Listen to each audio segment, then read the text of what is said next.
3 months after a disturbed gunman ripped their loved ones away from them, family members of 7 of the 18 people killed in the Lewiston shootings were in Augusta today. Good evening, everyone. I'm Amanda Hill. And I'm Brian Yacono. They were there offering their testimony to the independent commission, which was set up by Governor Janet Mills and Attorney General Aaron Frey, that is looking into those shootings. News Center Maine's Sam Olson was in that hearing room just this morning. She joins us live in studio with what those family members had to say. Hi, Sam. Brian and Amanda, many tears were shed as families shared what life has been like since October 25th. Some say they've been living an endless nightmare. The commission gave each family 15 minutes to speak, but many didn't need their full allotted time. They kept their messages brief, yet powerful.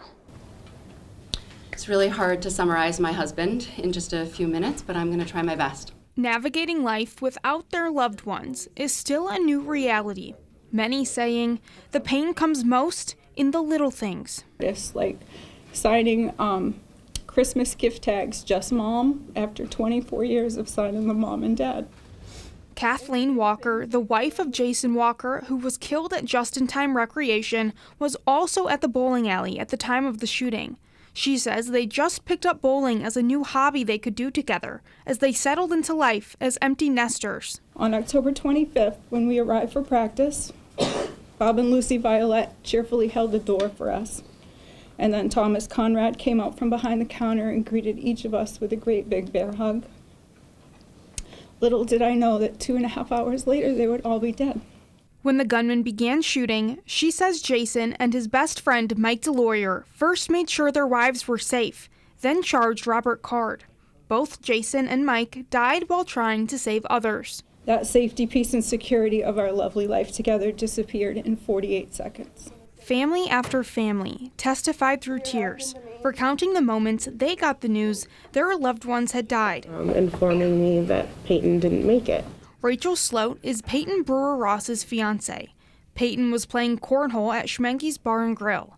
She says when she heard there was a shooting, she was at a loss for what to do. It just spiraled into phone calls, trying to reach him, trying to locate him, calling hospitals. But every phone call ended without getting the answer she was hoping for. She was later told by a friend that Peyton never made it out of the bar that night. And I refused to believe it. I didn't want to accept that news. She waited and waited, as did many other families, for more information from police. We called hospitals, we called the police, over and over and over. But confirmation for many didn't come until the next day. You know, after I heard this message and the bad news, it's hard to explain how that felt. An immeasurable hole these families will feel forever, as 18 people were taken by violence. Almost every single thing in my home has no meaning without an us.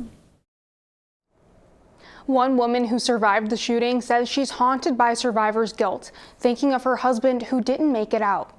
These families say the past 3 months have been, to say the least, emotionally overwhelming as they learn to live a life without their loved ones. The Lewiston Commission's next hearing is set for February 15th, when commissioners will hear from Maine State Police. Amanda? Sam Olson in our studio tonight. Thank you for sharing their stories with us as well, Sam.